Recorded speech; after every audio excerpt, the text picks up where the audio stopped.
Halo. Hai, jumpa lagi dengan Ninja Comel.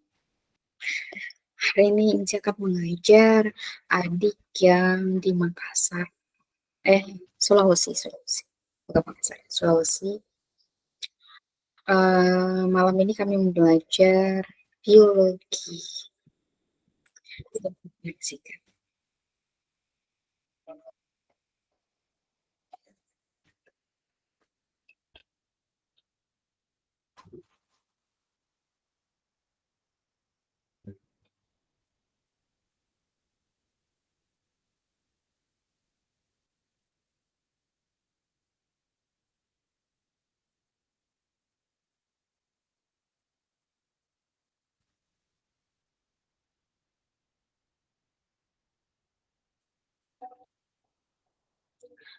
Halo, Assalamualaikum Maiza. Waalaikumsalam, Kak. Sehat? Sehat, alhamdulillah.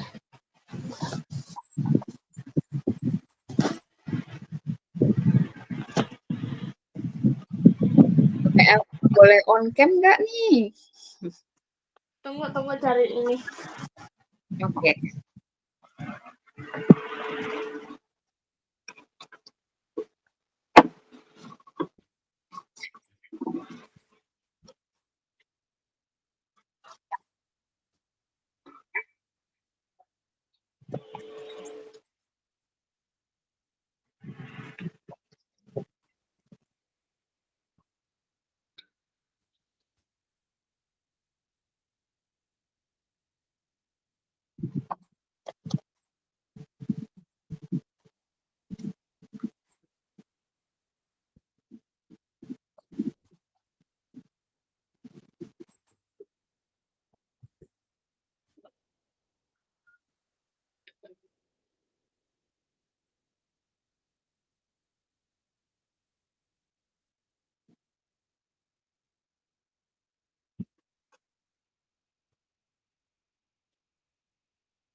Berjumpa lagi kita ya. Ya. Oke, hari ini kita bahas biologi tentang materi sistem pernapasan, ya, respirasi. Sistem pernapasan pada manusia.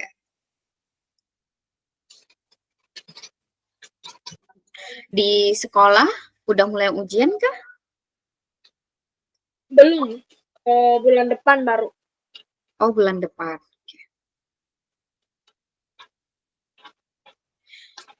Maiza SMP atau MTS? SMP. SMP. SMP IT tapi. Oh, IT.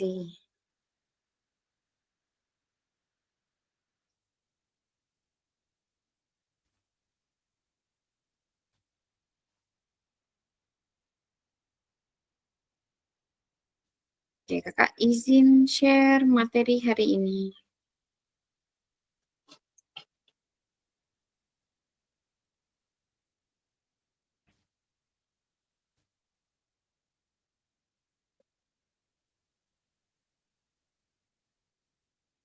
Kelihatan?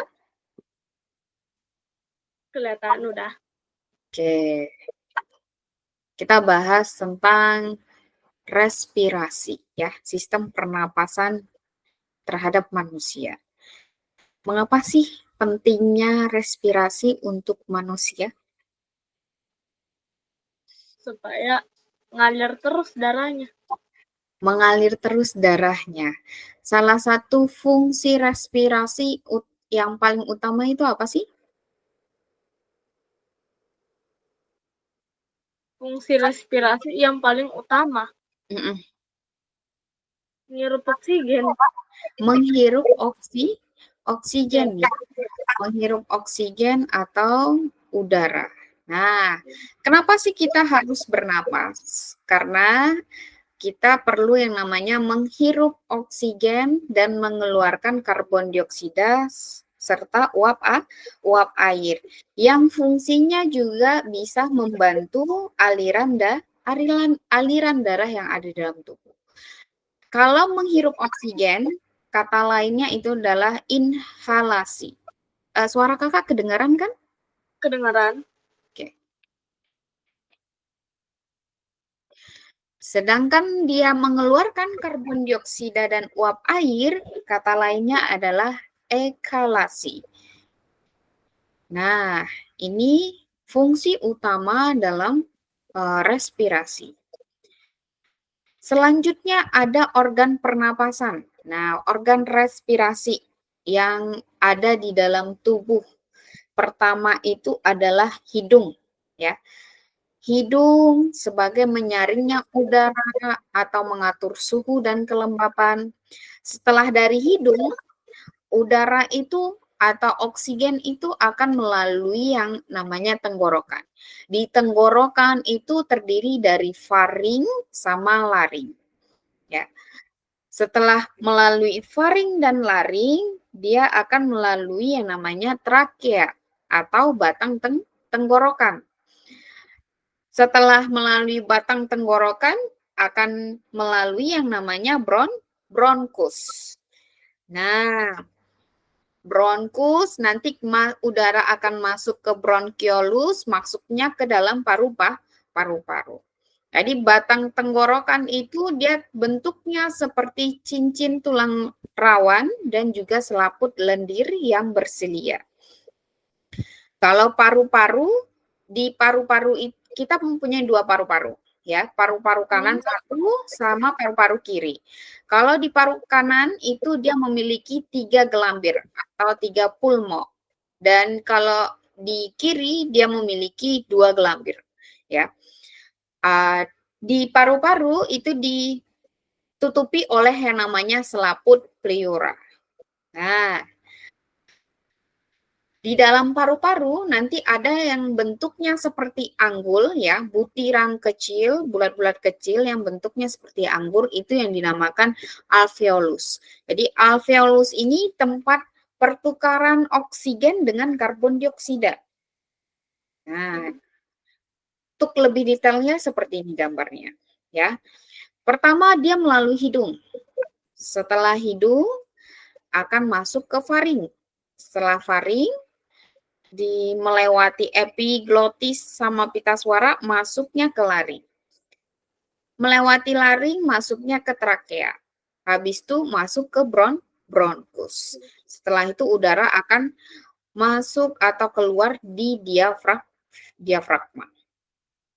Nah, kalau faring itu letaknya di belakang hidung dan di belakang mulut. Jadi yang dekat mulut sama hidung itu adalah faring. Ya. Terus epiglotis itu yang di belakangnya mulut. Nah, yang di belakang rahang kita ini itu yang dinamakan epiglotis. Tempat produksinya lendir. Nah, tempat produksinya lendir itu di epiglotis. Sebelum laring, ada yang dinamakan pita suara. Pita suara itu yang berada di tengah-tengah. Kalau kita biasanya sebutnya leher, ya, di dalam leher ini terdapat lagi yang namanya pita suara dan juga laring. Ya. Pita suara dan laring. Dia berdekatan.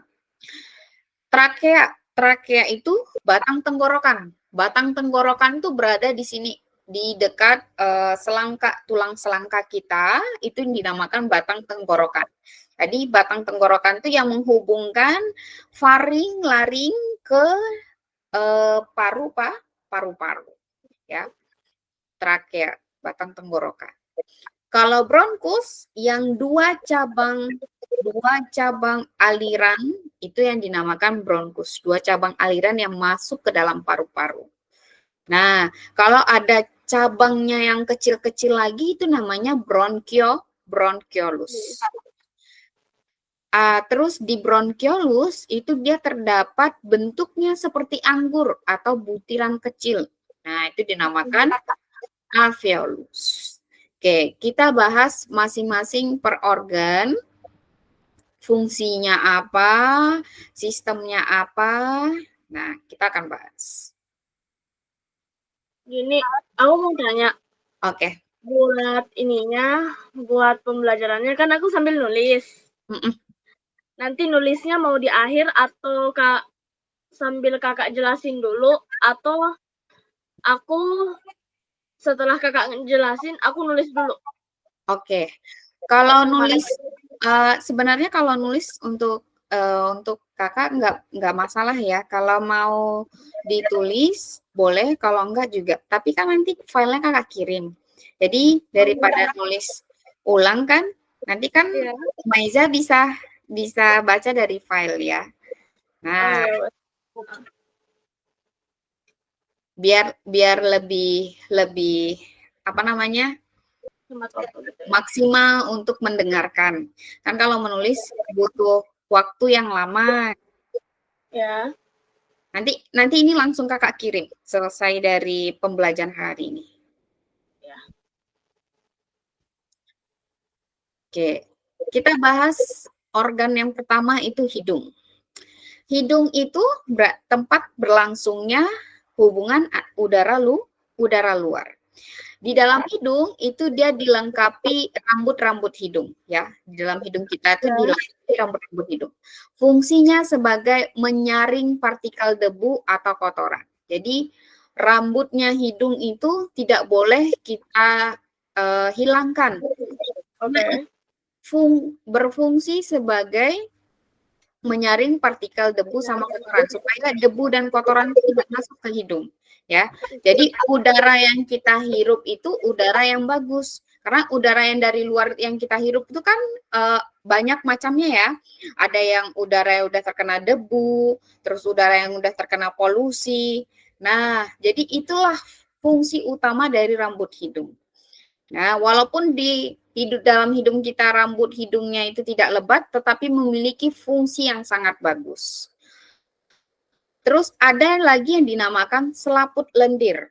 Nah, selaput lendir itu biasanya yang berada lengketannya di dekat bulu-bulu hidung.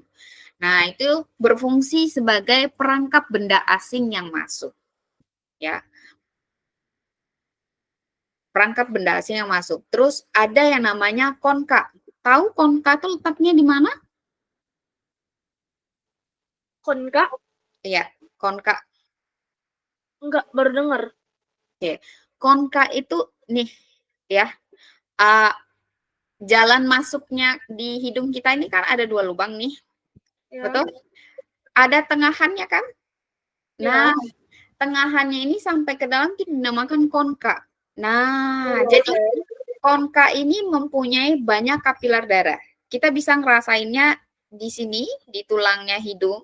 Nah, itu juga masuknya ke konka. Fungsinya itu sebagai siapa? Sebagai ketika suhu udara itu kita hirup dari luar, maka suhu tubuh kita itu bisa menghangatkan udara yang masuk ke dalam paru-paru. Ya, itu yang dinamakan konka. Oke. Terus ada lagi faring. Faring. Faring ini terletak di belakang rongga hidung hingga rongga mulut, tetapi dia di atas lari. Faring itu dia berada di sini, dekat tempat mau masuknya makanan ke tenggorokan. Nah, ya, mau masuknya makanan ke tenggorokan itu dinamakan faring, ya. Di dalam faring dia memiliki dinding faring yang tersusun dari otot rangka yang dilapisi oleh mukosa. Jadi mukosa ini fungsinya untuk membantu prosesnya menelan makanan. Jadi waktu kita mau menelan makanan atau mengunyah makanan, pertama itu diproses oleh mukosa yang berada di tempatnya faring. Biasanya kalau kita lihat ya di ujung lidah itu ada tenggorokan yang mau masuk. Ya. Nah, jalur tenggorokan jalur yang mau masuk ke tenggorokan di atas itulah yang dinamakan faring. Ya. Di atas itu yang dinamakan. Biasanya kita bisa ngelihat kalau kita lagi kesedak. Kalau lagi kesedak kan biasanya kita masukkan jari tangan kita nih. Nah, kita bisa ngerasakan ya. Fungsi faring sebagai jalur masuknya udara dan makanan. Dan juga sebagai ruang resonansi suara serta tempat tonsil yang berpartisipasi pada reaksi kekebalan tubuh dalam melawan benda asing. Jadi lebih kayak untuk prosesnya penyaluran makanan.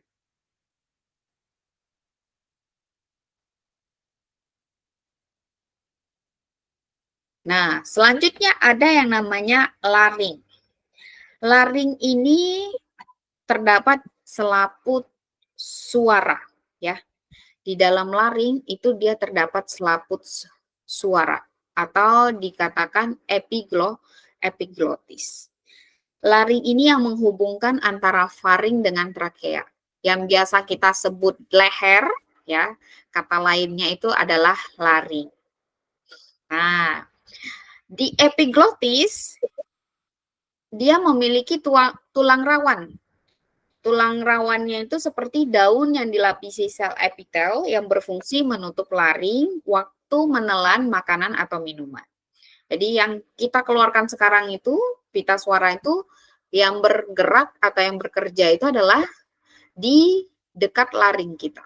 Nah, kita bisa ngerasain ketika kita ngomong. Nah, di tengah-tengahnya leher, ya, di tengah-tengahnya leher kalau kita ngomong. Kan ada yang bergerak kan? Iya.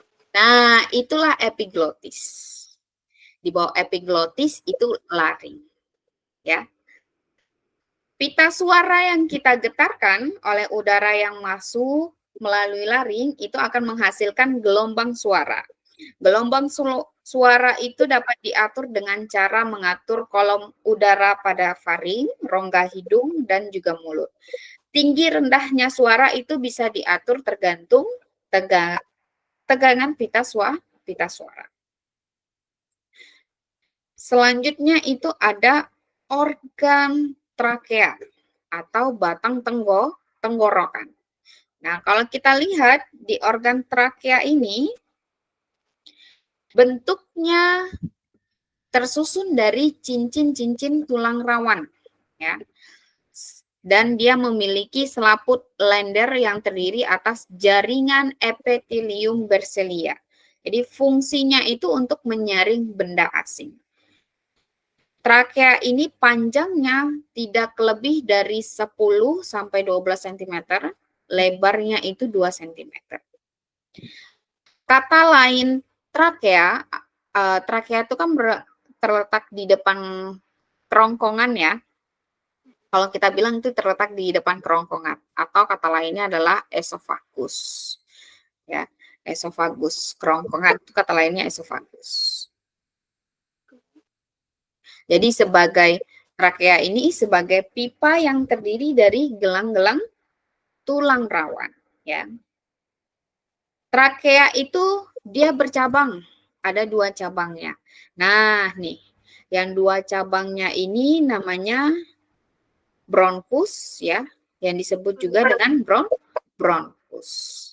Kita masuk ke bronkus dan bronchiolus.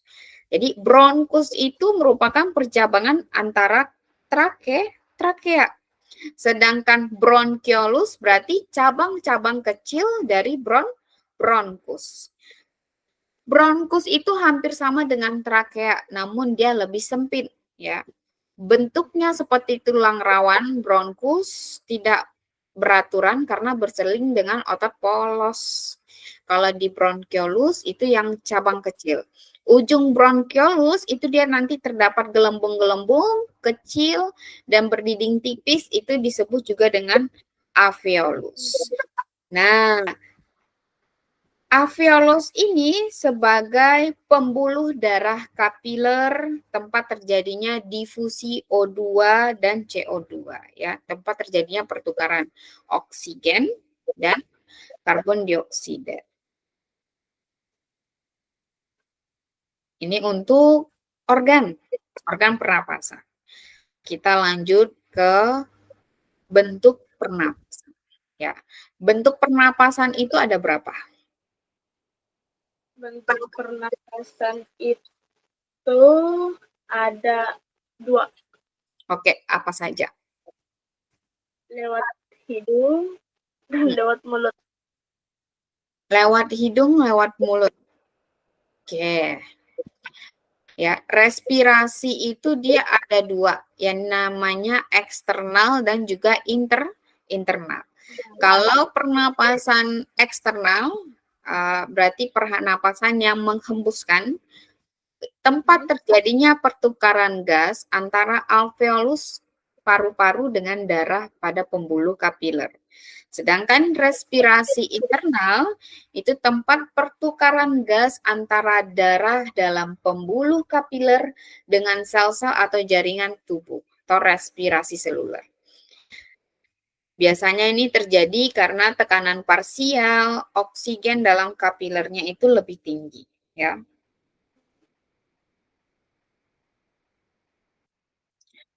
Ada 2 macam, kalau berdasarkan mekanismenya pernapasan itu ada 2 macam. Pertama pernapasan dada dan juga pernapasan perut, ya.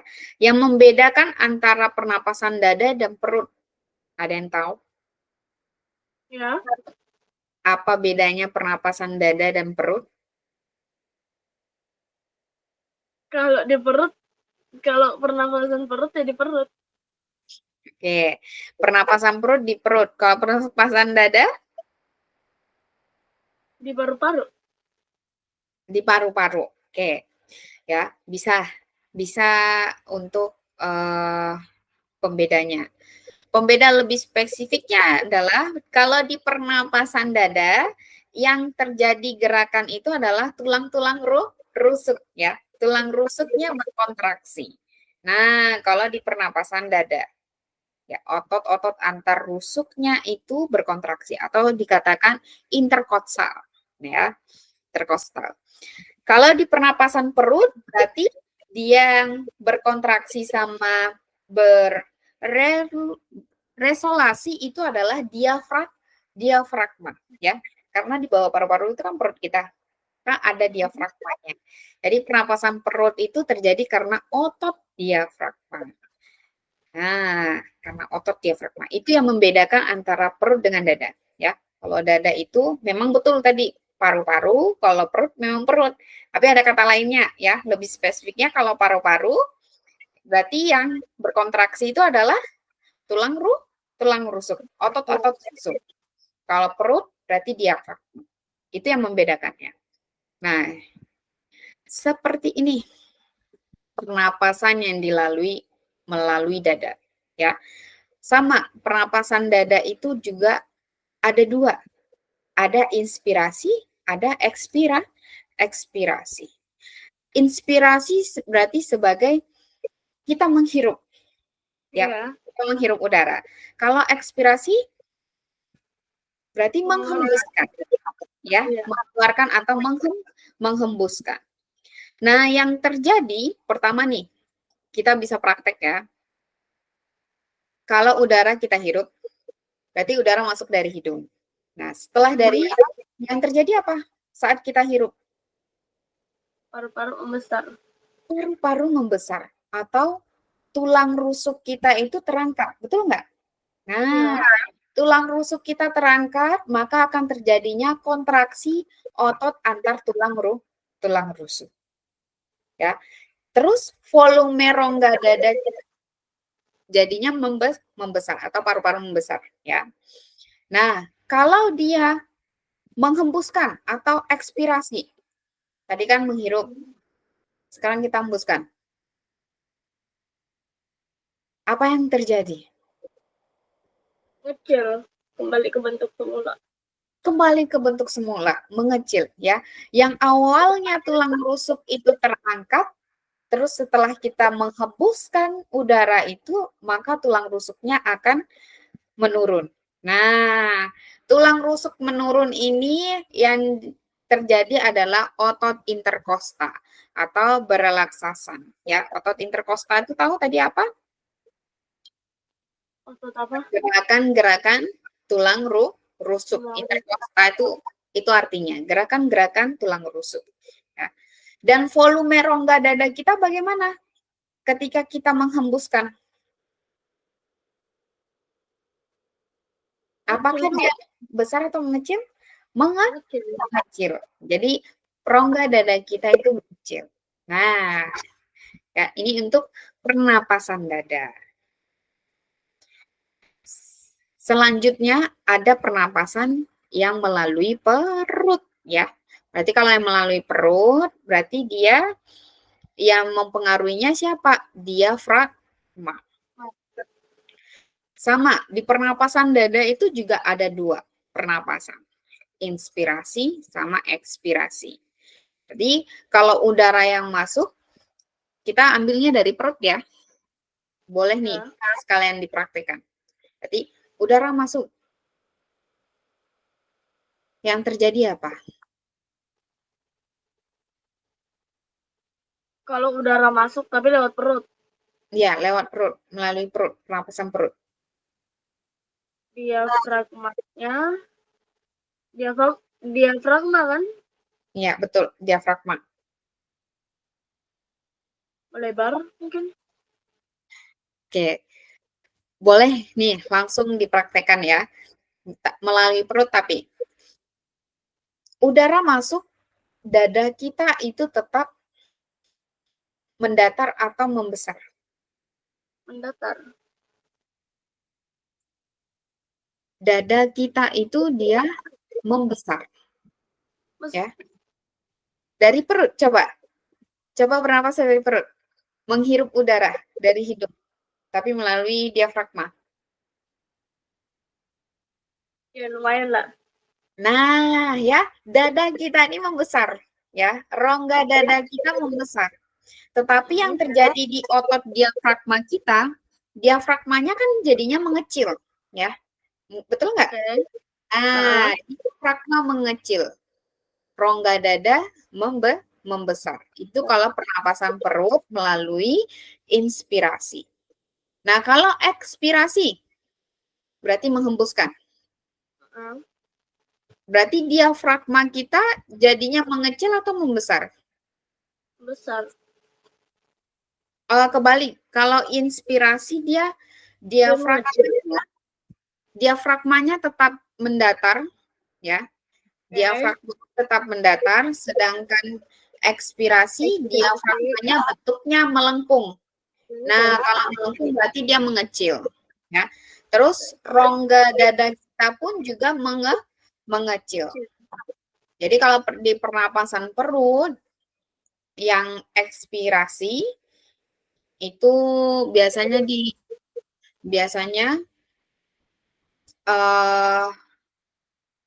terjadi saat kita menahan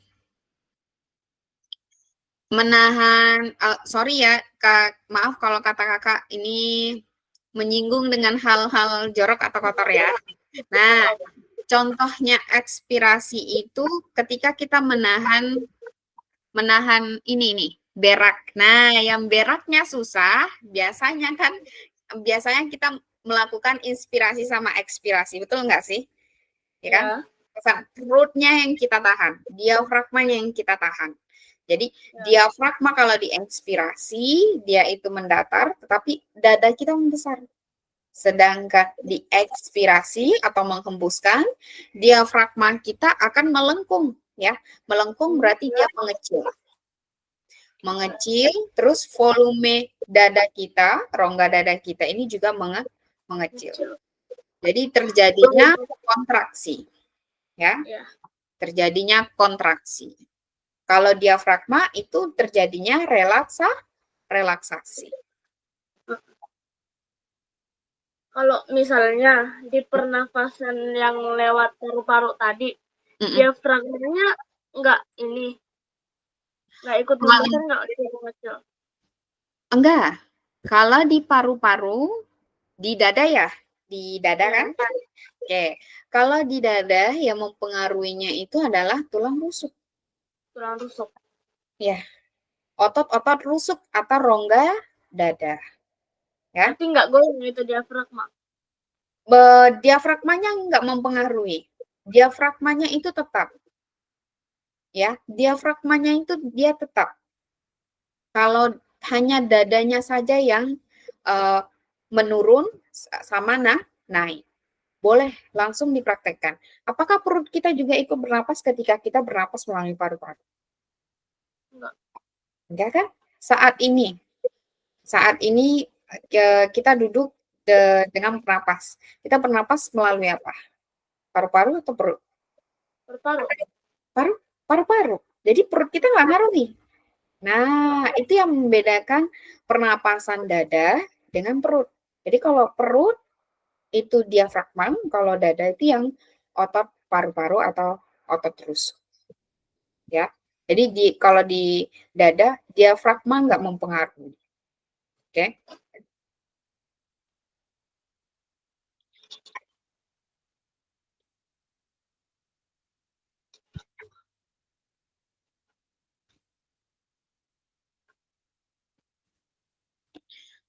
Nah, lanjut lagi. Faktor apa saja sih yang mempengaruhi kita bernapas? Nah, yang pertama itu aktivitas. Jadi, semakin banyak aktivitas kita, pernapasan kita semakin cepat. Contohnya saat apa? Berlari. Ya, saat berlari, pernapasan kita itu akan semakin cepat. Terus yang kedua, jenis kelamin. Yang mempengaruhi pernapasan itu yang kedua adalah jenis kelamin. Kenapa jenis kelamin? Karena pernapasannya cewek dengan cowok itu berbeda. Cewek itu pernapasannya lebih kecil, ya, lebih sedang daripada cowok. Sedangkan cowok itu berarti dia lebih cepat pernapasannya. Nah, makanya kalau kita lihat cowok itu kenapa sih hidungnya selalu mancung, ya, selalu mancung. Mungkin ada beberapa ya yang pesek ya, tetapi kebanyakan yang mancung karena pernapasan mereka itu lebih cepat daripada cewek. Dan kalau kita bisa lihat bedanya hidung cowok dengan hidung cewek.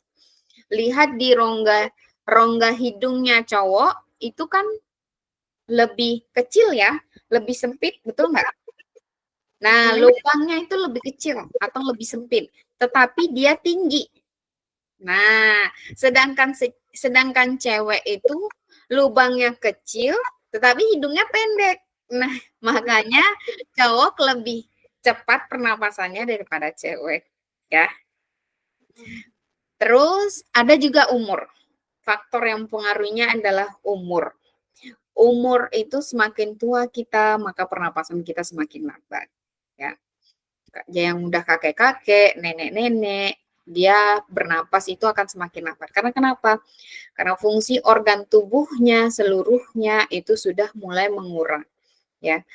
Dia sudah tidak mulai segar lagi. Tapi kalau tua kan kita semua tulang, badan, organ kita itu mulai menurun. Jadi semakin bertambahnya umur, semakin lambat pernapasan. Terus yang terakhir itu posisi tubuh. Jadi faktor yang mempengaruhi pernapasan ada juga faktor posisi tubuh. Kenapa posisi tubuh? Karena kalau kita berdiri, pernapasan kita berbeda dengan kita duduk. Berdiri itu pernapasan kita lebih cepat dibandingkan kita posisinya duduk.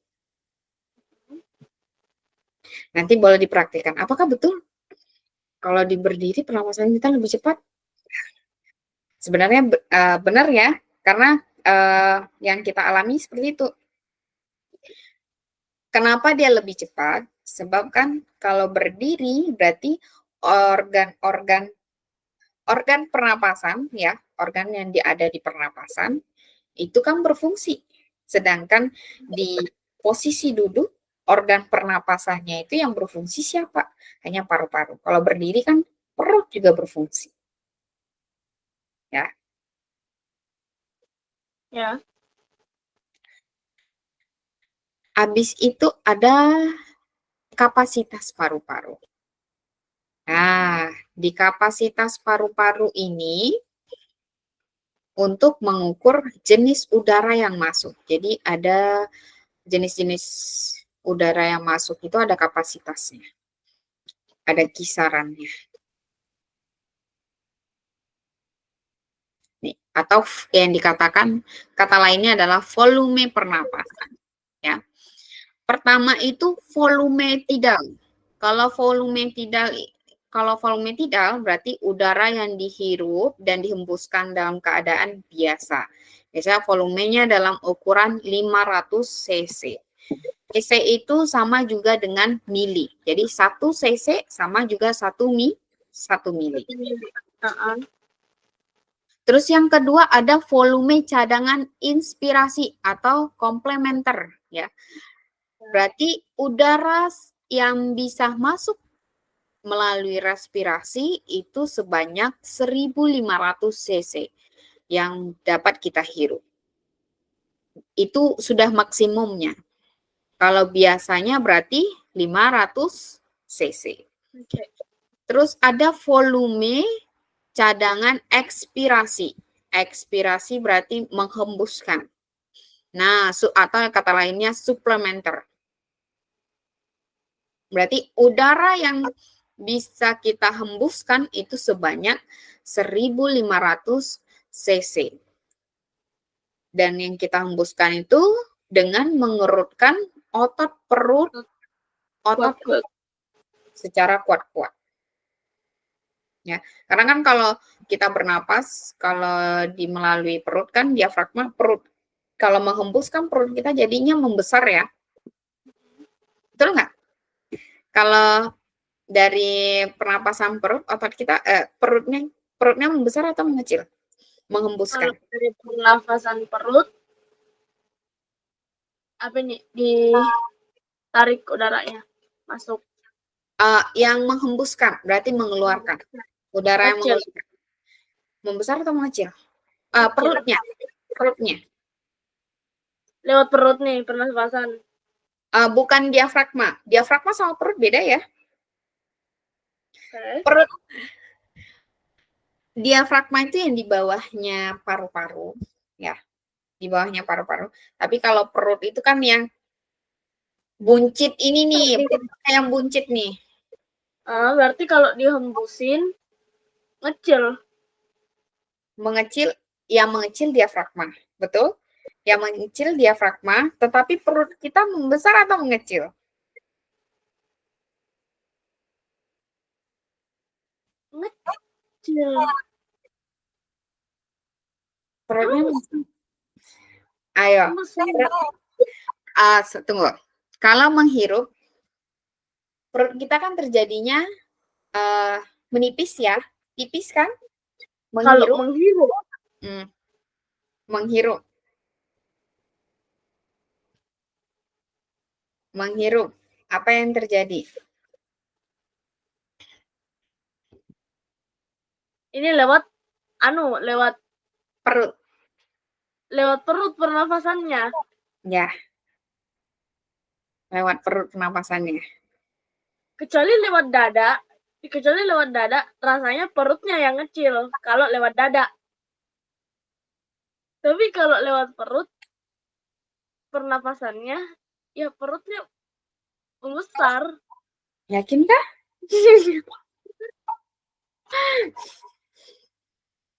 Kalau dari dada? Kalau dari dada, ya juga ikut ya. Oke, kakak yang kebalik. Berarti kalau dari dada, perutnya juga ikut. Tetapi kalau yang perut, dada juga ikut. Masa? Ayo, dada juga ikut.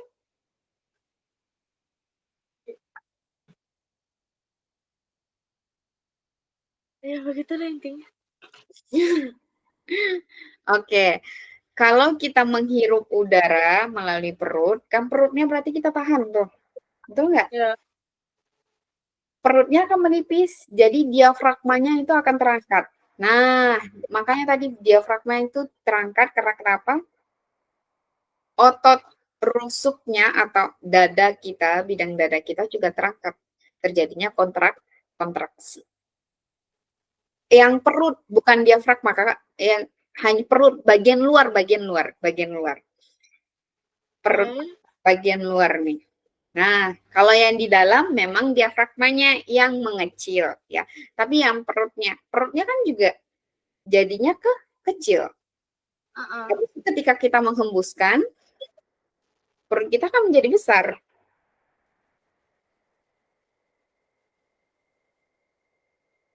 Bingung? Nggak ngerasa gitu sih aku. Oke, coba bernapas melalui perut. Pertama dihirup dulu. Tapi pegang perutnya. Yang terjadi apa? Perutnya tetap atau perutnya jadi ikut mengecil gitu.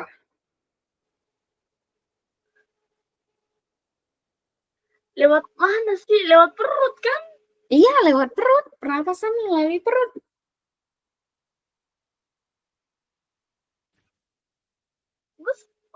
Membesar. Membesar. Oke, kita ulang lagi ya. Nih, kalau pernapasan di perut yang terjadi itu rongga dadanya yang membesar tetapi diafragmanya itu mendatar atau Menipis. melengkungnya tidak terlalu melengkung kali ya. Jadi diafragmanya hanya mendatar. Kalau dia ekspirasi, udara keluar, yang terjadi otot diafragmanya relaksasi. Nah, otot diafragma relaksasi berarti perutnya itu akan terjadi kontraksi. Nah, maksud kakak kontraksi perut, otot perut kita nih kontraksi. Jadi membesar otot perut kita ini. Tetapi diafragmanya itu melengkung, ya. Diafragmanya melengkung. Jadi rongga dada kita juga mengecil. Otot perut.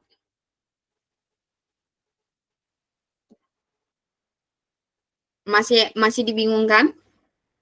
Ada yang dibingungkan? Oke. Kakak nggak berdiri ya, kakak cuma mau peragakan. Nih, yang perut kita. Nih. Nah, ketika kita bernapas melalui perut kan juga ikut, otot perut kita kan juga ikut nih. Nah, otot perut kita juga ikut mengecil, tetapi diafragma kita membesar. Ya. Diafragma kita membesar, rongga dada juga membesar.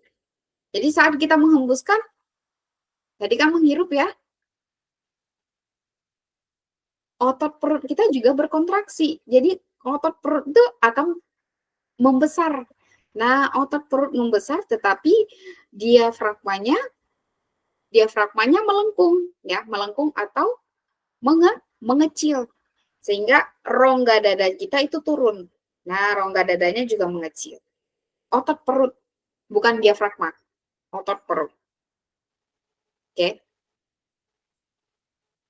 bisa dimengerti? Bisa. Oke, ada lagi yang kira-kira ada yang ditanyakan nggak? Jadi kan kalau pernapasan perut dia tarik nafas tuh perutnya kecil kan? Iya, perutnya kecil. Jadi otot perut kita tuh mengecil. Nah, kalau kita menghembuskan, berarti otot perut kita membesar. Otot perut, bukan perutnya. Otot perut sama perut, kan yang Sama bekerja yang bekerja di perut kan namanya otot perut. Iya. Yang bekerja di perut itu namanya otot perut.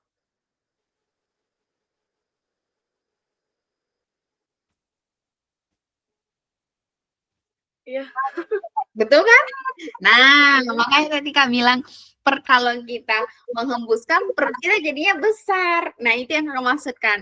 Otot perutnya itu akan membesar. Ya. Jadi kalau kita menghirup, otot perut kita yang kecil. Oke, ada yang dibingungkan lagi? Berarti kalau kita lewat dada nih bernafas, kita tarik nafas, perutnya ikut. perut Enggak. enggak, diafragma Enggak. tetap. Otot perut tidak ikut, ya. Otot perut tidak ikut kalau melalui pernapasan dada. Kalau pernapasan dada kita hirup nih. Oke. Contohnya nih.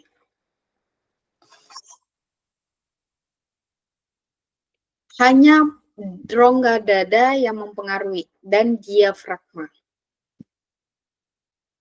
Tetapi kalau di dada ya, tadi bentuknya seperti ini ya. Bentar. Balik lagi. Nah, ini. Jadi di pernapasan dada yang mempengaruhinya itu adalah rongga dada. Jadi yang terjadi kontraksi itu hanya di otot-otot antar tulang rusuk. Di rongga dadanya saja. Untuk perutnya tidak. Kalau ininya diafragmanya? Kalau diafragmanya mengikuti rongga dada. Oke. Ya. Jadi dia ngikut ke perut sama rongga dada. Apa? Dia ikut perut, rongga dada juga. Dia tidak mengikuti otot perut, tetapi hanya mengikuti rongga dada. Kalau diafragma. Apa? Kalau diafragma itu hanya mengikuti rongga dada. Terus yang di perut tadi apa? Otot. Otot perut. Tapi Otot. diafragma enggak. Tapi diafragma yang bekerja. Kalau di perut, kalau di perut yang bekerja itu adalah otot perut sama diafragma. Ya. Nah, itu yang bekerjanya atau yang berkontraksi atau relaksasi. Kalau di pernapasan dada yang bekerja itu hanya otot rusuk atau otot dada. Tetapi diafragmanya hanya mengikuti otot rusuk. Jadi dia tidak bekerja. Dia hanya mengikuti arahnya otot rusuk, ya. Jadi kalau otot rusuknya membesar, si diafragma mendatar. Si diafragma mendatar. Oke. Tapi dia nggak bantu dalam proses pembesaran atau pengecilan. Iya, betul. Tidak membantu dalam proses pembesaran sama pengecilan. Tapi ya, kalau di perut, dia membantu. Iya, betul sekali. Nah, good.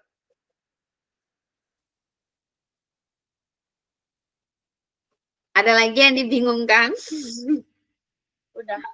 Udah enggak.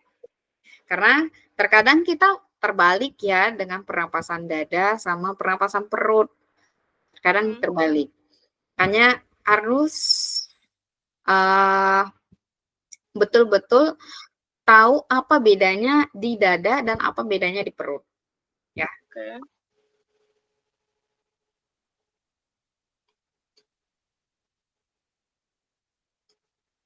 Nih, di pernapasan perut, untuk kesimpulannya, pernapasan perut itu yang inspirasi, pertama otot diafragmanya yang berkontraksi, terus diafragmanya juga mendatar, rongga dada membesar, sehingga rongga dadanya itu juga, tekanan dadanya itu mengecil. Jadi udara itu akan keluar masuk melalui paru-paru.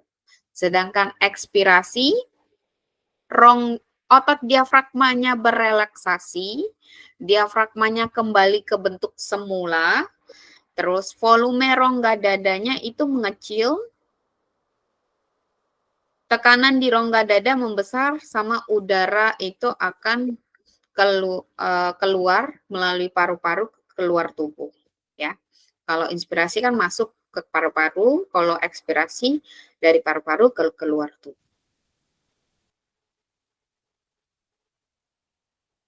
Oke, kita kembali lagi ke volume pernapasan. Nah, tadi sampai di suplementer, ya. Kenapa sih kakak tadi membahas perut-perut? Karena ada kata mengerutkan otot perut kuat-kuat. Nah, itu dia yang dikatakan volume ekspirasi. Makanya tadi nggak bilang perut kita. Jadi kalau kita ekspirasi, otot perut kita itu memang mengerut secara kuat-kuat. Dan udara yang bisa kita hembuskan itu sebanyak 1.500 mili atau cc. Itu maksimal. Maksimum. Ya. Maiza ada yang mau ditanyakan? Udah. Oh enggak. Oke. Lanjut lagi, ada yang namanya udara residu. Jadi udara residu ini berarti udara yang tidak bisa kita hembuskan lagi. Dan tidak bisa kita hembuskan lagi, tetapi udaranya itu menetap di paru-paru. Ya. Nah, yang berada di paru-paru itu udaranya sekitaran 1.000 cc atau 1.000 mili. Ini untuk kapasitas pernapasan atau volume pernapasan. Jadi kalau biasa seperti ini, ya, seperti ini aktivitas kita seperti ini, berarti volume kita masuknya kemana? Tidal, komplementer, suplementer, atau residu. Kalau apa? Volume seperti aktivitas kita biasa ini. Pernapasan kita volumenya yang mana? Volumenya yang volume tidal. Volume tidal. Ya, jadi kalau di aktivitas biasa, volume tidal. Kalau volumenya komplementer atau inspirasi ketika melakukan nge-gym atau pilates. Nah, itu volume pernapasannya sekitar 1.500 cc atau 1.500 mili. Udara residu tuh maksudnya tetap di paru-paru. Udara yang menetap di paru-paru. Ngapain? Paru-paru itu kan ada yang namanya alveolus. Tadi alveolus tempat siapa? Pertukaran gas oksigen dengan karbon dioksida. Jadi itu yang dinamakan udara residu. Nah, jadi di alveolusnya itu, ya, yang menetap di paru-paru itu yang di alveolus. Jadi sekitaran 1.000 mili yang bisa dilakukan prosesnya. Oke. Volume sudah, faktor sudah, pernapasan sudah, organ juga sudah. Lanjutnya itu ada kelainan pada pernapasan, ya. Kelainan pada pernapasan itu banyak yang kita ketemui. Salah satunya itu yang terjadi di anak muda adalah asma. Oh, itu penyakit paru-paru. Asma termasuk penyakit sistem pernapasan. Oh. Maiza belum pernah ketemu teman yang punya asma? Pernah ketemu udah ketemu banyak kok temen yang punya asma, tapi setauku asma tuh sejenis sama mah. Oh, bukan. Wah, bukan. Asma sama emah itu beda. Kalau mah itu berarti penyakit yang ada di lambung, ya. Penyakit yang ada di lambung.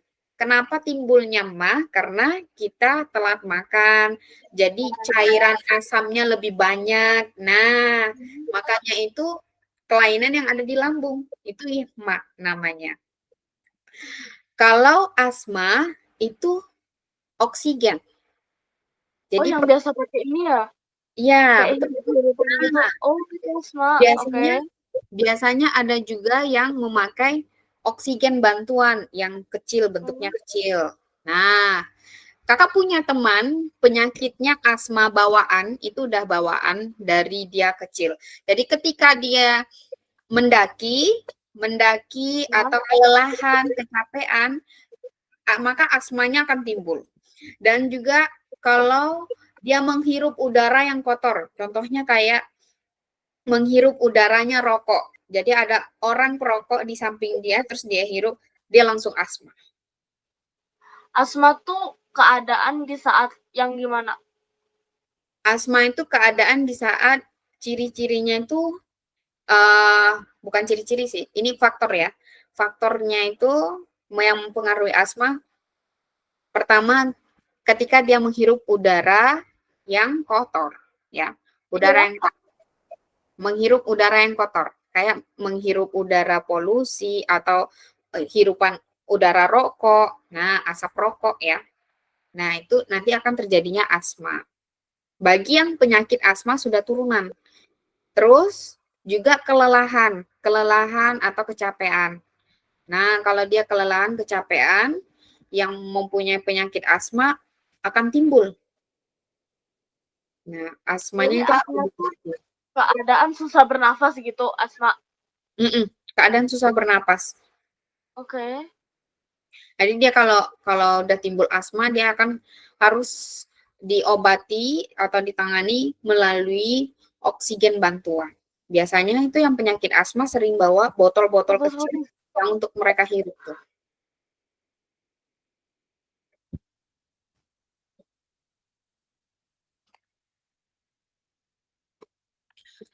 Halo, Maiza?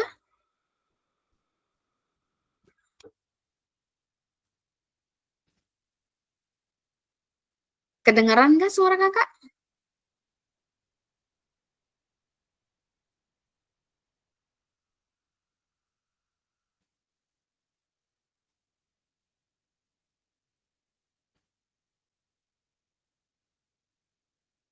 Halo, Maiza.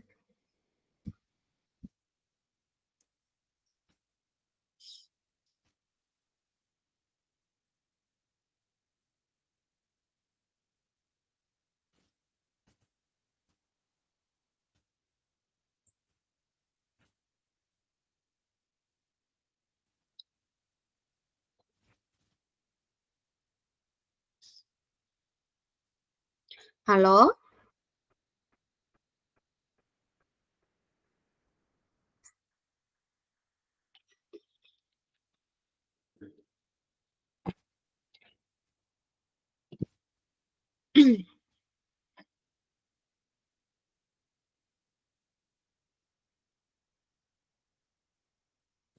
Halo?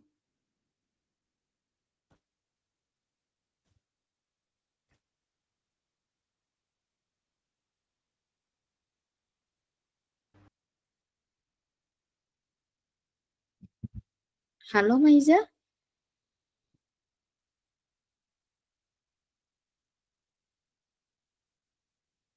Kakak. Oke. Ada masalah jaringan ya? Udah? Udah ada. Oke. Sepertinya di jaringan kakak ya kayaknya. Aku kurang tahu juga sih. Oke, tadi kita sampai mana? Asma ya. Tadi Maiza ada mau Ya, ditanyakan tentang asma? jadi asma. Udah sih itu aja. Asma. Oh, ini asma tuh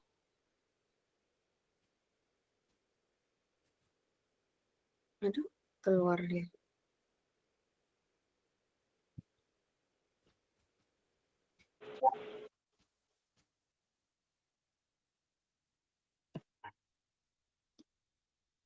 kedengeran.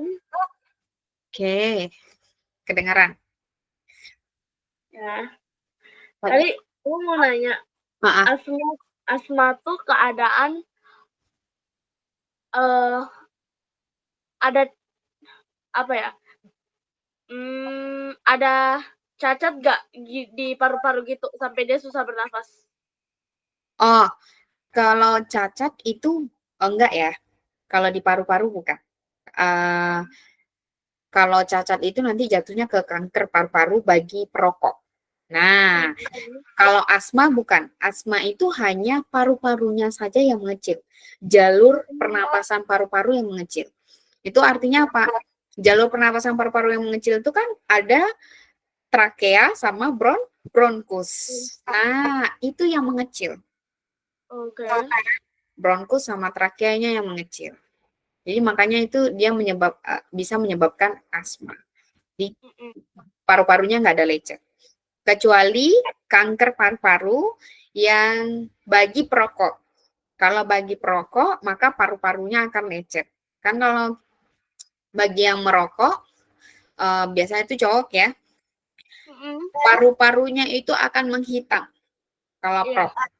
Ya. Kalau yang tidak perokok, paru-parunya bisa menghitam, bisa juga tidak. Tetapi untuk paru-paru lecetnya itu lebih lama, sedangkan yang perokok lecetnya lebih cepat. Nah, oke, kita bahas dulu TBC. TBC itu tuberkulosis yang disebabkan oleh bakteri Bacillus tuberculosis.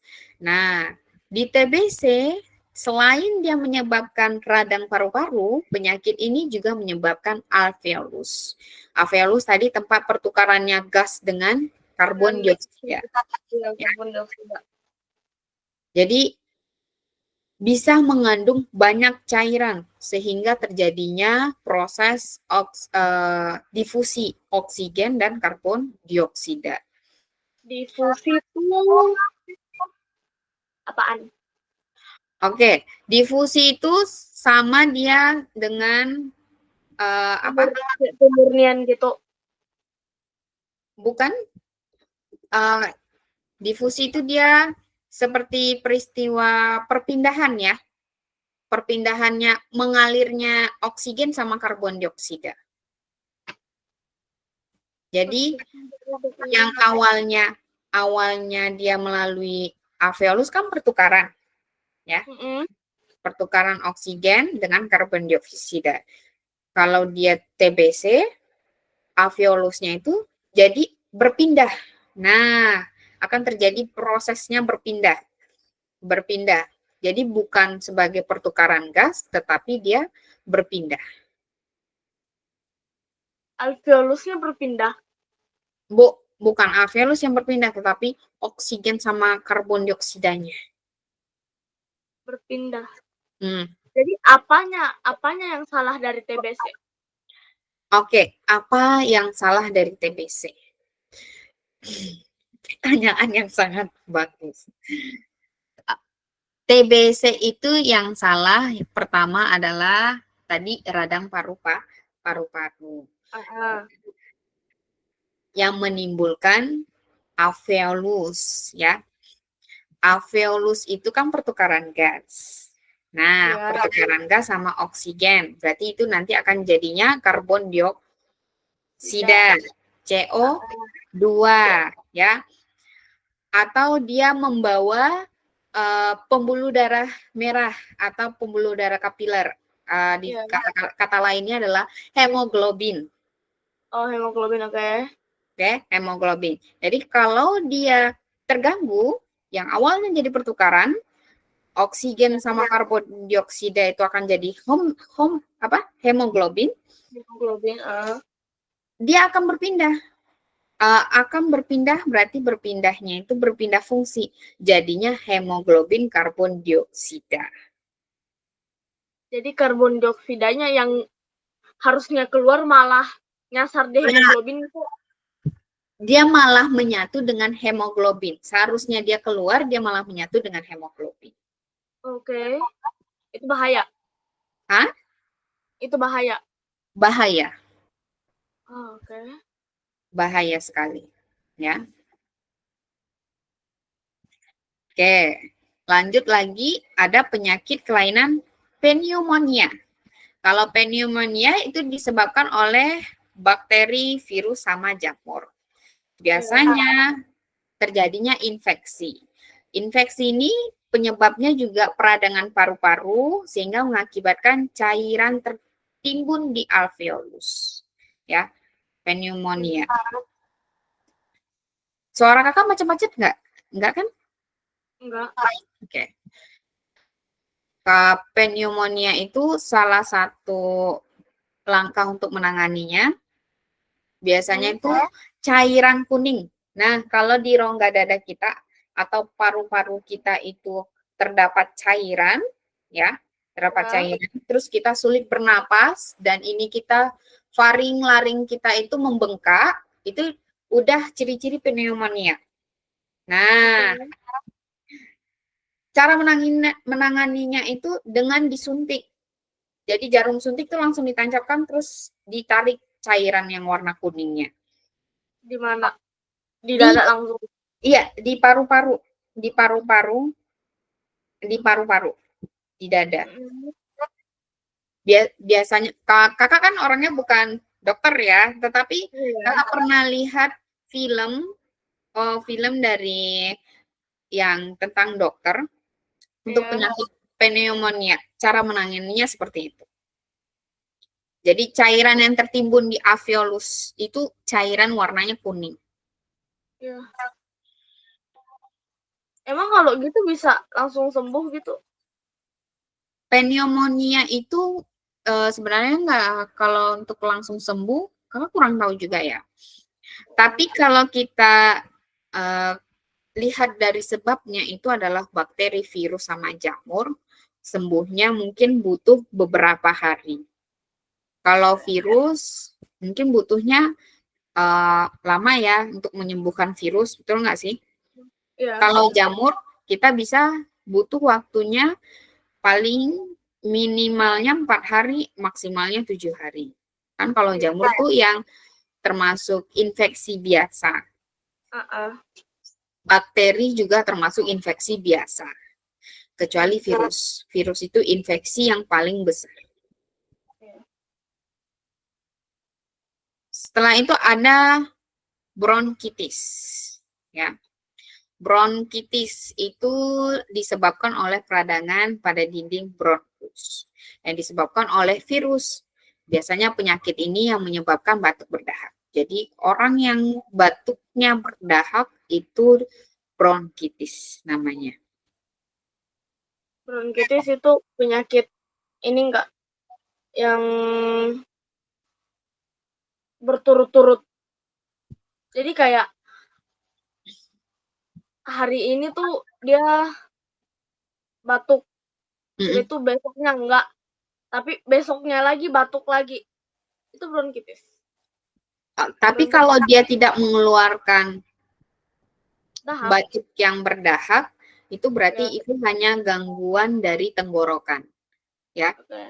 Itu hanya gangguan dari tenggorokan. Tapi kalau dia batuk, dia berdahak, berarti itu dia masuknya ke bronkitis. Bronkitis ini termasuk penyakit ringan.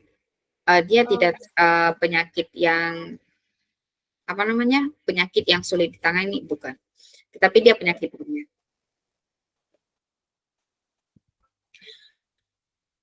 Ada lagi asma. Nah, nih, asma itu tadi bisa disebabkan oleh pernapasan. Jadi asma sama mah itu beda ya.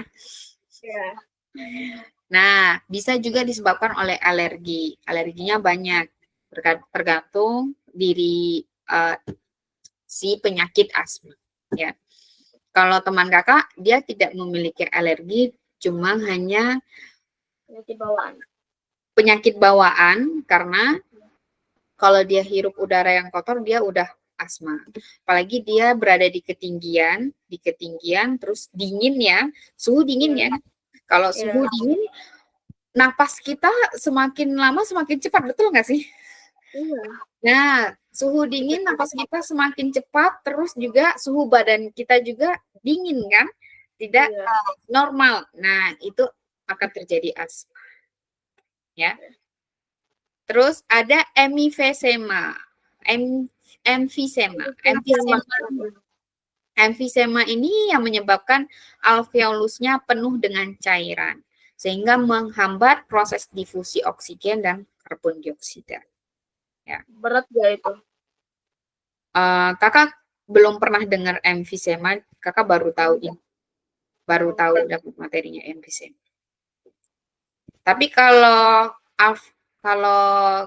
dia menyebabkan alveolus penuh dengan cairan, bisa berat sih, karena alveolus itu kan berada di paru-paru.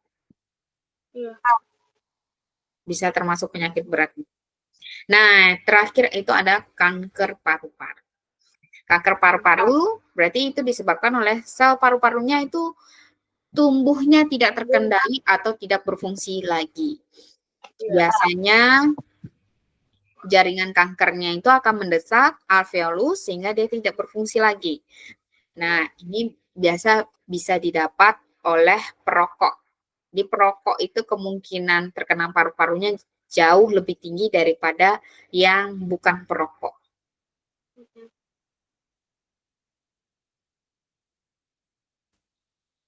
Satu lagi ada yang namanya pernapasan buatan. Kapan sih kita gunakan pernapasan buatan?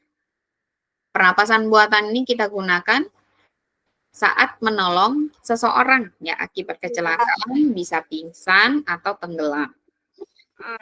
Langkah pertama yang bisa kita lakukan saat untuk melakukan pernapasan buatan itu bisa menggunakan tangan dan juga bisa menggunakan mulut ya, mulut ke mulut. Dan satu lagi bisa juga menggunakan hidung. Hidung. Dari hidung, tapi kalau hidung jarang ya ditemui. Yang paling sering tuh tangan sama mulut ke mulut. Kalau hidung gimana?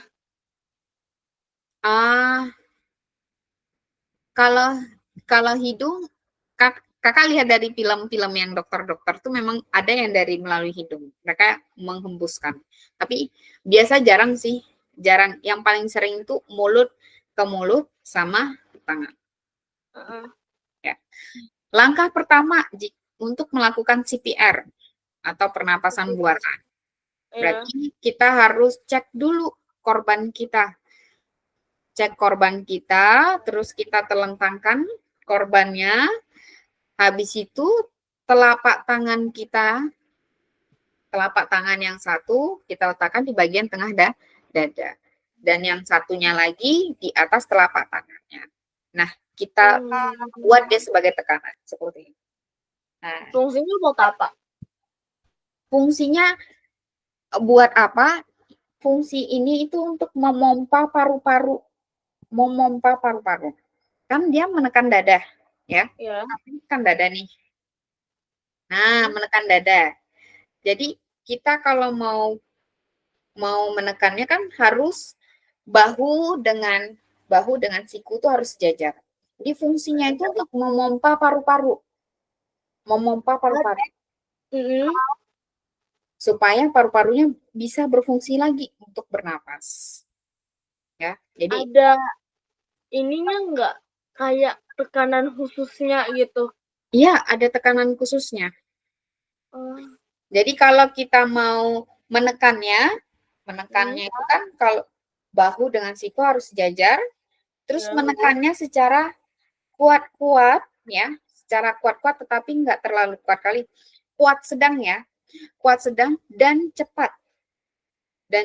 Jadi satu tekanan itu sama juga dengan 1 detik. Oke. Tekanan dada yang sedalam 5 cm itu sebanyak 30 kali dengan kecepatan 1 sampai 2 tekanan per sekon. Berarti tekanan dada sedalam 5 cm. 5 cm. 5 cm. Ya, 5 cm itu cepat. 5 cm iki dalam loh. Enggak, 5 cm itu bukan dalam, 5 cm itu cepat. 5 cm itu jarak dari mana ya? Kalau nih, tangan kita kan ada ruasnya nih. Iya. Ruasnya ini kalau dari ini bisa diukur bisa satu lebih. Iya. 1 lebih. Jadi 5 cm itu pendek. Jadi makanya tadi kakak bilang untuk menekannya itu tekan secara kuat-kuat dan cepat. Secara cepat.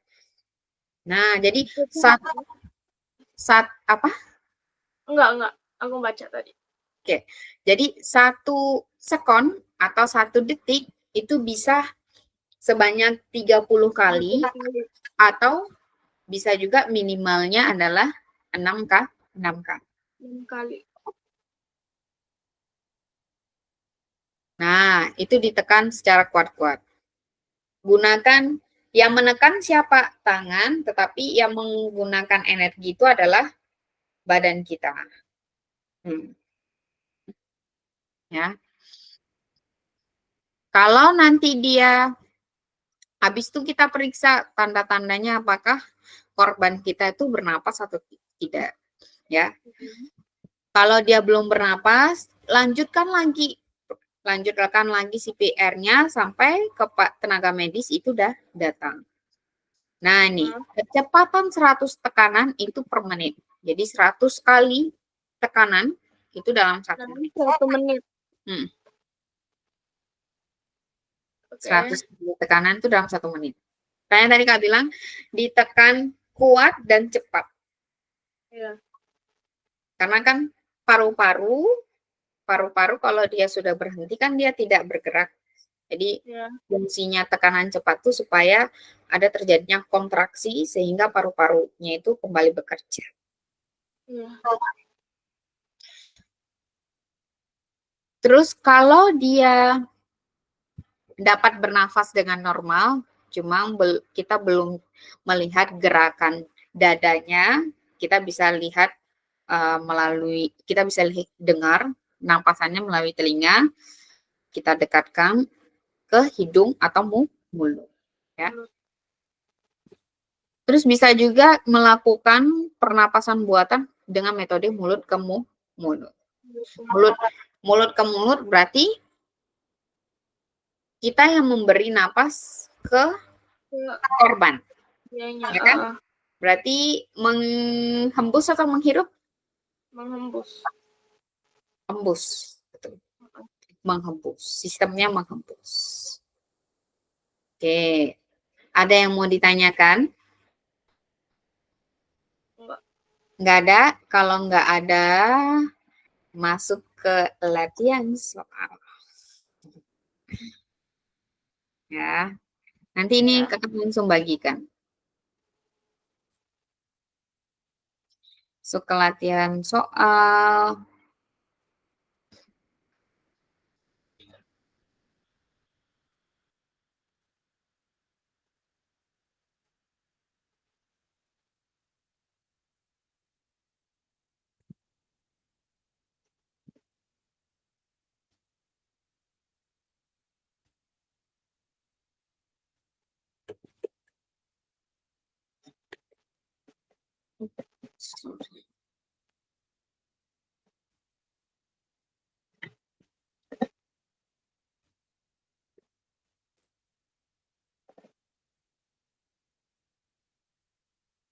Nah, kelihatan soalnya? Kelihatan ya. Oke.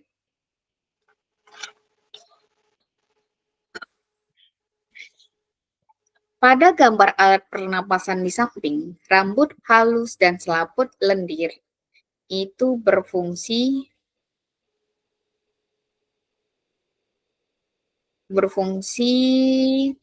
menyaring kotoran yang masuk terdapat pada organ. Hidung. Oke, good. Hidung. Yang kedua, organ pernapasan tempat bertukarnya udara antara oksigen dan karbon dioksida terjadi pada Alveolus. Ya. Oke. Nah, oke, good. Batang tenggorokan itu disebut juga trakea bukan? Oke, good. Trakea. Organ pertama yang berperan pada proses pernapasan siapa? Hidung. Oke, good. Bernapas adalah Bernafas adalah menghirup oksigen dan mengeluarkan karbon dioksida. Oke, good. Ya. Nama lainnya apa tadi? Inhalasi sama ekhalasi. Ekhalasi. Ya. Oke, good. Lanjut. Cara menjaga kesehatan sistem pernapasan dengan baik. Enggak merokok. Tidak merokok. Oke. Ada lagi? Enggak merokok, enggak merokok dong di otakku. Apa lagi? berolahraga. Oke, berolahraga. Berolahraga, terus meminum air putih sebanyak atau secukupnya. Ya, sebanyak atau secukupnya. Ada lagi? Menjaga kekebalan tubuh. Jadi, pertama tidak merokok boleh. Terus olahraga dengan rutin, ya, olahraga dengan rutin. Terus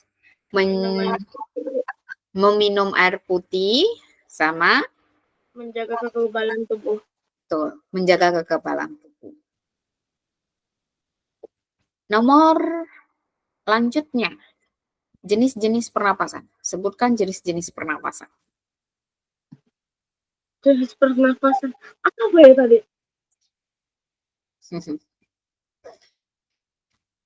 Ya, ini bukan yang pertama dada itu. Perut sama dada itu berarti mekanismenya, ya, atau sebagai mediumnya, ya, perantaranya. Tapi kalau jenisnya itu hanya dua, inspirasi sama ekspirasi. Iya, Nah, ekspirasi. inspirasi itu berarti menghirup, ekspirasi menghembus. Menghembus. Lanjut lagi, kapasitas volume udara yang masuk digunakan suatu alat disebut apa? Kapasitas volume udara yang masuk digunakan suatu alat disebut kapasitas volume udara yang masuk menggunakan suatu alat. Dimaksud suatu alat itu berarti udara yang masuk melalui paru-paru. Udara yang masuk melalui paru-paru. Secara normal. Hmm? Secara normal. Apa? Kan tadi 4 nih. Iya, 4 tadi. Ada yang secara normal. 2 yang waktu olahraga sama 1 yang netap di paru-paru. Iya, betul. Kapasitas volume udara yang masuk digunakan suatu alat. Nggak paham soalnya aku. Oke, tadi kan ada yang namanya volume tidal. Ya. Ya. Ada volume tidal, volume cadangan inspirasi atau komplementer. Ya. Ada volume suplementer atau cadangan ekspirasi. Ada yang udara residu. Nah, jadi maksudnya soal tadi, kapasitas volume udara yang masuk menggunakan suatu alat berarti itu udara yang masuk melalui paru-paru. Jadi udah masuk ke paru-paru. Volume, kapasitas volume udara yang masuk ke paru-paru disebut volume, suplementer, implementer, residu, atau tidak. Putus-putus suara Kak. Oh, putus-putus suara. Oke. Sudah kedengaran? Belum, masih. Masih putus-putus ya? Putus-putus. Soalnya di sini hujan. Oh. Oke. Masih kedengaran kan? Ya. Masih kedengaran? Masih putus-putus. Oh, masih putus-putus.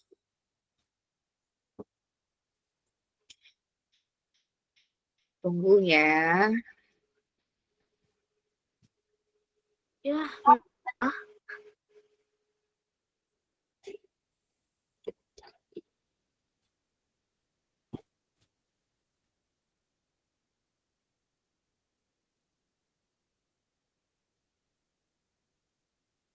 Halo?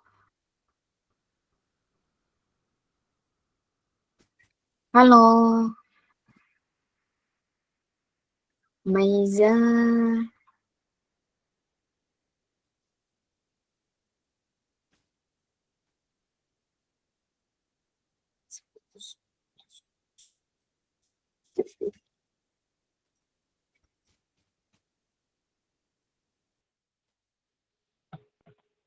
Bisa 7 menit ngurus yang ginian doang. Sistem pernafasan yang masuk.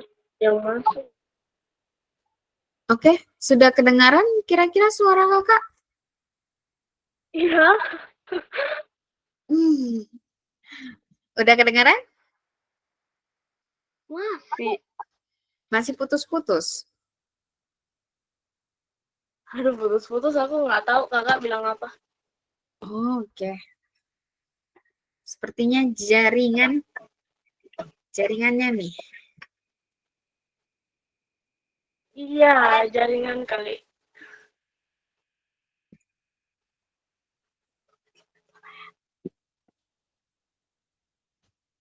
Cuma kakak kedengaran Meiza lancar kok di sini. Oke, udah jelas. Oke. Oke. Tadi kapasitas volume yang masuk menggunakan suatu alat. Berarti maksudnya adalah udara yang masuk ke paru-paru. Volume apa? Tadi ada 4 volume. Volume tidal, implementer, suplementer, sama residu. Berarti residu bukan? Residu bukan, ya. Bukan. Nama lainnya kalau yang masuk ke paru-paru berarti volume cadangan inspirasi. Nah, berarti itu sama juga dengan komplementer. Oke. Oh, yang masuk ya? Yang masuk. Oke. Yang masuk itu namanya komplementer. Kalau dia keluar dari paru-paru, namanya adalah suplementer.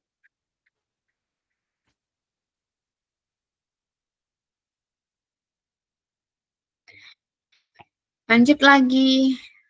Perhatikan ciri-ciri organ pernapasan berikut. Yang pertama, terletak di belakang rongga hidung dan mulut. Yang kedua, tersusun atas otot lurik yang dilapisi dengan membran mukosa. Organ pernapasan yang memiliki ciri tersebut adalah laring. Faring. Ya, faring. Kalau faring itu dia tepat berada di belakang mulut dan hidung. Kalau laring dia masih berada di bagian tengahnya leher. Ya. Oke.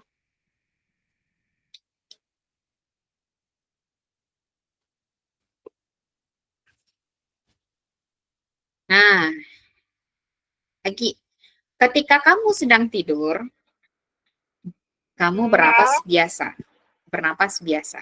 Udara yang keluar dan masuk ke dalam paru-paru berkisar antara 500. Oke, good.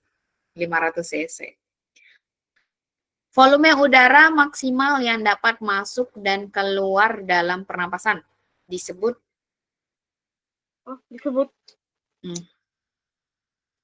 suplementasi sama komplementer. Ya, komplementer. Terus perhatikan beberapa fungsi organ pernapasan berikut. Yang pertama, dia sebagai tempat terjadinya pertukaran gas oksigen dan karbon dioksida. Yang kedua, mengeluarkan kotoran yang masuk bersama udara pernapasan. Yang ketiga, membunuh kuman-kuman yang masuk bersama udara pernapasan. Yang keempat, menghangatkan dan melembabkan udara pernapasan. Yang kelima, menyaring udara pernapasan. Rongga hidung memiliki fungsi yang ditunjukkan oleh angka. Gambarnya nggak kelihatan. Gambarnya nggak kelihatan? Iya. Yang kakak bagikan nggak kelihatan ya tulisannya? Iya, nggak kelihatan. Jaringan sepertinya bermasalah nih. Iya. Jaringannya sudah mengkode. Waktunya dikit lagi nih katanya. Oke. Udah kelihatan? Belum. Belum, masih belum kelihatan. Oke, didengarin aja kalau gitu. Ya. Fungsi rongga hidung. Fungsi rongga hidung Ya. itu fungsinya apa saja? Rongga hidung. Ya.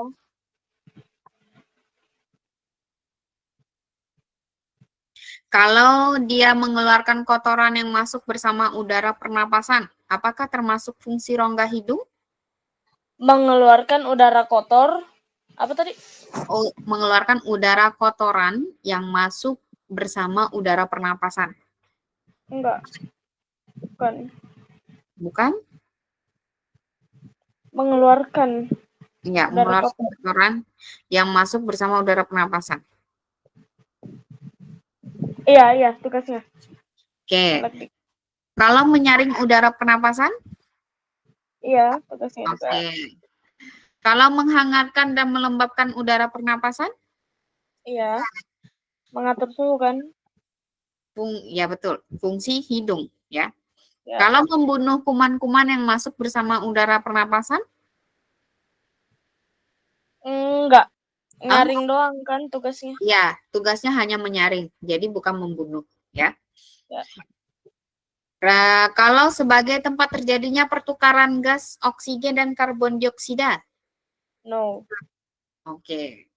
Karena kalau pertukaran gas itu berarti fungsinya siapa? Alveolus. Oke, good. Alveolus.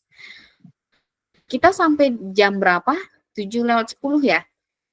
Iya. Oke, berarti 1 menit itu pas 7:10. Iya. Boleh on cam, Maiza? Kita dokumentasi terlebih dahulu.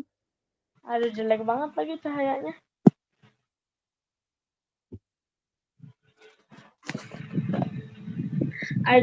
Jelek cahayanya, aduh. Tuh jelek cahayanya. Nggak apa-apa. Nggak apa-apa. Oke. 1, 2, 3. Oke. Selamat beristirahat, menikmati waktunya. Nanti kalau ada yang mau ditanyakan lagi, chat aja kakak ya lewat WhatsApp. Nanti ini Ya. materinya langsung kakak kirim. Oke. Kira-kira ada yang mau ditanyakan sebelum kakak Udah tutup? nggak ada. Udah nggak ada? Oke. Kakak akhiri, wassalamualaikum warahmatullahi wabarakatuh. Waalaikumsalam. Makasih, Kak. Iya, makasih juga, Maiza.